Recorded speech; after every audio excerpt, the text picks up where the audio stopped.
Namaste and welcome to the PurnaYog podcast. I am Shikha and today we are going to talk about fear.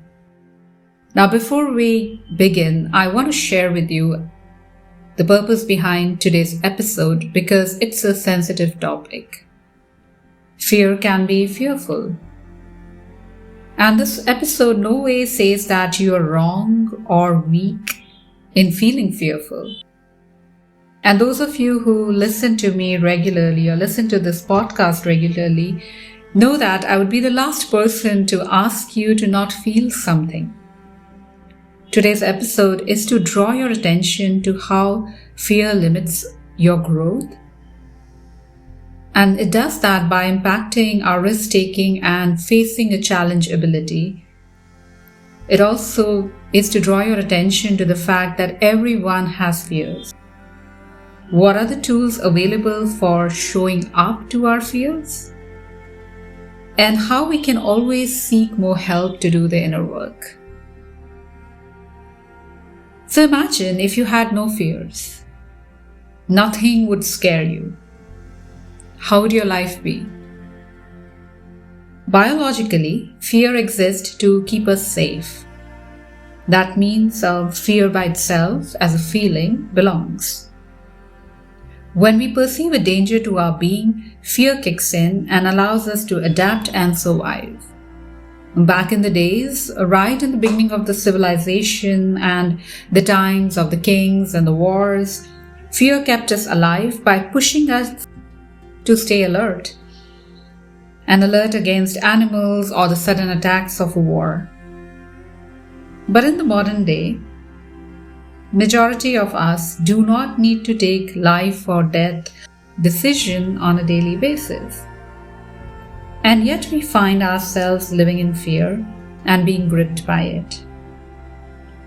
Physiological changes triggered by fear include rapid heartbeat, the blood flow to the logical part of the brain decreases, and the more survival instincts kick in.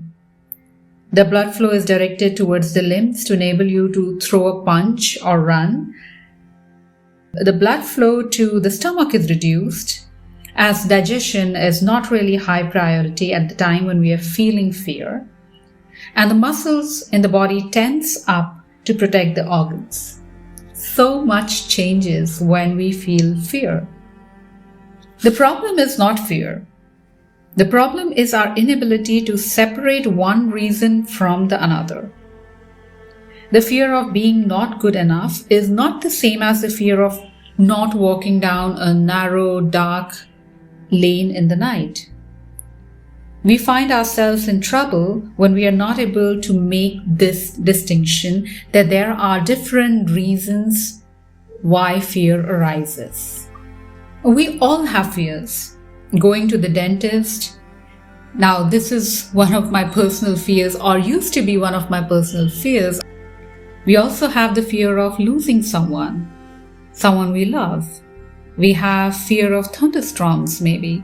The list is really endless.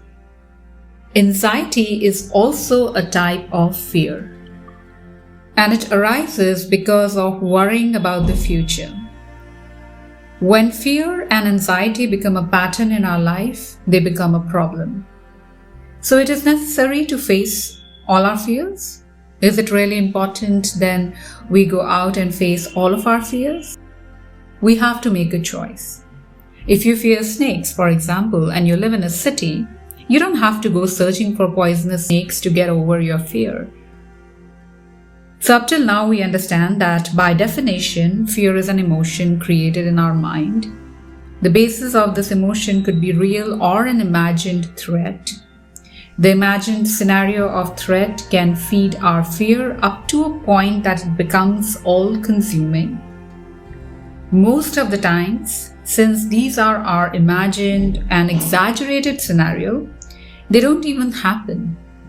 So fear as an emotion is not the problem. The problem is how we hold this emotion in our mind. So let's talk about how we can hold fear better or even overcome it. There is a process, and this process takes time. and a lot of work, but it can be a huge catalyst to our growth.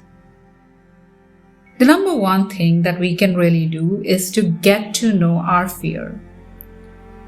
That's why it's sometimes called as the fear of the unknown. I have been afraid and scared, not knowing what is causing the emotion. And if I had not taken the time out to know, I would have never overcome it. And this is for different things in my life. One such thing is, I have always avoided going to the gym. When I looked deeper, I realized that I was afraid of strength training. Why? Because I feared that I would injure my back, and specifically my back. Why? Because a long time back, my sister had a slipped disc while she was trying to lift a heavy bucket, and that fear got instilled in my mind. Once I got to know this, I started by working out only with a coach who was extremely particular about the form. I also made a conscious choice to take it easy and not be driven by my ego to lift heavier weights than I was maybe comfortable with, or even lesser than I could, especially at the beginning, so I could ease out. The best way to understand or identify fear is to write it down. That way it is right in front of us to be dealt with. Identifying and stating the fear is the first step. Only once it is identified can we take the next course of our action.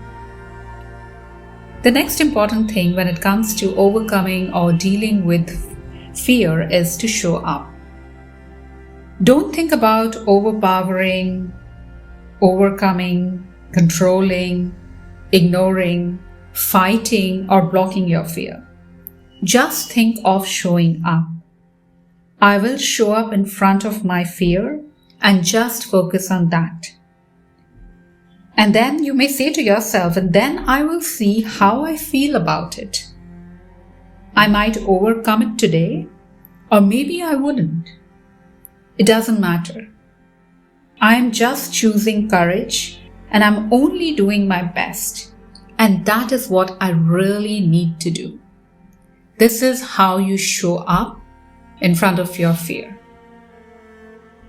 The third very important aspect of dealing or overcoming fear is the practice of gratitude. Gratitude lessens the impact of fear because it automatically brings our attention to what we have. When we experience difficult times, it's easy to drop into fear and feel overwhelmed. It is hard to stay grounded. A gratitude practice enables us to take support from counting on our blessings and seeing the bright side of things. The act of being fearful is future-oriented, while gratitude is deeply rooted in the present. Another important aspect of overcoming fear is to release control and get curious instead. We believe that to overcome fear, we must control everything that is related to our fear. But the fact is, the only thing that we can really control is our response to fear. And hence, when we try to control too much and things don't go our way, we get even more fearful. The thing to always remember is that everything is not up to us. So while we make the choices, how someone else reacts or the outcome of the situation is not in our control. Don't try to control your fear. Get curious about the whys and the hows of that instead. For example, your fear could be asking your boss for a leave. Then your answer could be, your boss might say no, and so you wouldn't get the leave. Or the boss might get angry at you and shout. The boss might think that you're lazy, but does that really make you lazy? And then understand that these are only momentary reactions, if they happen, that is. But unless you ask for the leave, you're definitely not getting it. So it's basically choosing that 50-50 scenario. You may not get the leave, but when you don't ask for it, you're definitely not getting it.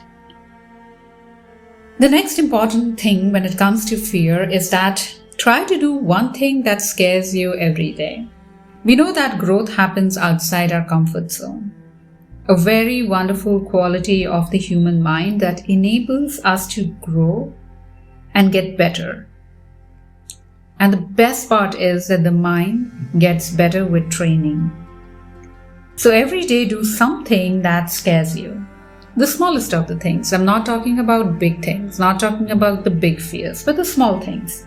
A task, a workout, a handstand practice, an uncomfortable talk, coming in front of the camera, or talking to a group of people, addressing them together. Whatever it is that scares you, make it a habit to get uncomfortable. When we take up a challenge and move beyond our comfort zone, the brain releases dopamine, the I accomplished something hormone. And this keeps us on the path of facing our fears, and we develop the habit of getting out of our comfort zone. The next one is a very important thing that we could do when we come face to face with fear. It is called focusing on staying embodied. We have established that fear is worrying about what may happen. So it's important to draw our focus to the present when we are gripped with fear. Our body and our breath are always in the present. They're always in the now. And so focusing on the breath by deepening it shifts our mind from the sympathetic nervous system, which is responsible for fright and flight responses or fear, towards the parasympathetic nervous system, which is more calm. When we stay embodied in our physical being and breath in the space and time that we are in right now, we deal with fear better. And last but not the least, and so very, very important, pace it out. Take time in overcoming or becoming familiar to your fear. Maybe you don't want to go head on into it, and I urge you not to go head on into it, especially the first time around. Go slow because you don't want to overwhelm yourself. Approach it with patience and kindness. Focus on taking one step at a time. Our aim is to gradually work with it rather than succumbing ourselves to it completely. In the world that we live in, it has become conventional to lead with fear. It has become the tool for control because it's easier to control with fear. From our performance appraisals at work, to constantly feeling not good enough, to how the youth is made to believe that they are not doing enough, to how the kids are being said that they have to do it all, otherwise they are not worth much or they will not get enough opportunities. Fear is what we are living in. Fear is the enemy of creativity. It's the enemy of joy, the enemy of flow of life, and it's the enemy of our growth into our true potential. It is what stops us from tapping into our untapped potential because it grips us and doesn't allow us to take that step. I hope today's episode gives you a reason and tools to hold your fear better so that it doesn't hinder your growth. If you would like to work on your fears and would like to get on a conversation around it, drop me an email. I wish you well-being. Namaste. And don't forget to subscribe to the PurnaYog channel and show some love by rating it. It would mean the world to me. Thank you so very much.